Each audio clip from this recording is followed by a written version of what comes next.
Bonjour et bienvenue sur ma chaîne YouTube, consacrée au passage du titre professionnel de conseillère en insertion professionnelle. Je tiens à remercier les personnes qui se sont récemment abonnées, ça fait chaud au cœur. Dans cette vidéo, nous allons parler de la posture professionnelle du CIP. Qu'est-ce que la posture professionnelle? La posture professionnelle est la manière dont on interagit, on parle et on se comporte avec les bénéficiaires. C'est très important, car cela va influencer leur confiance en vous et leur motivation à avancer dans leur projet professionnel. Le conseiller en insertion professionnelle doit être en mesure d'aider les bénéficiaires dans le processus de définition et de réalisation de leur projet. Pour cela, en tant que CIP, vous devez respecter un ensemble de principes.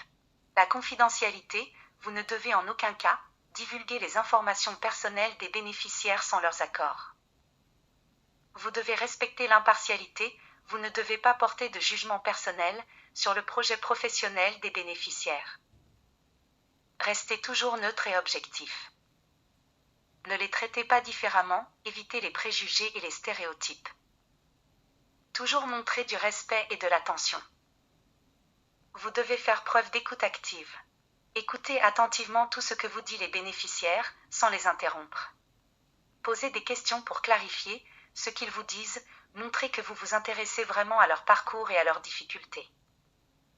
Cela va créer un climat de confiance et aider à mieux comprendre leurs besoins. Vous devez faire preuve d'empathie, être empathique, c'est se mettre à la place de l'autre, comprendre ses émotions et ses points de vue.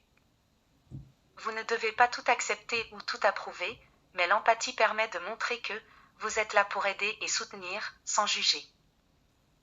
Vous devez utiliser la communication positive ou regard positif inconditionnel, vous devez valoriser les réussites, même petites, et encourager les efforts.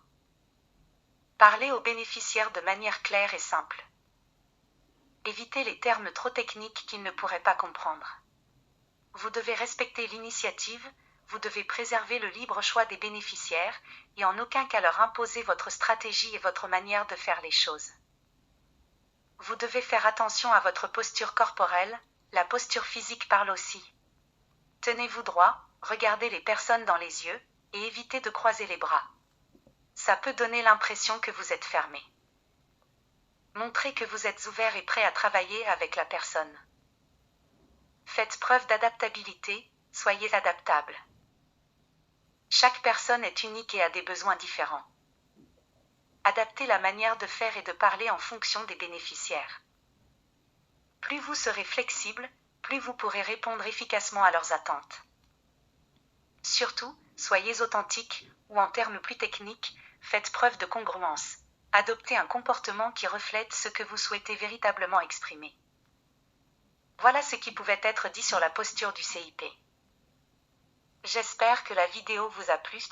N'hésitez pas à laisser en commentaire si vous avez des questions ou des suggestions.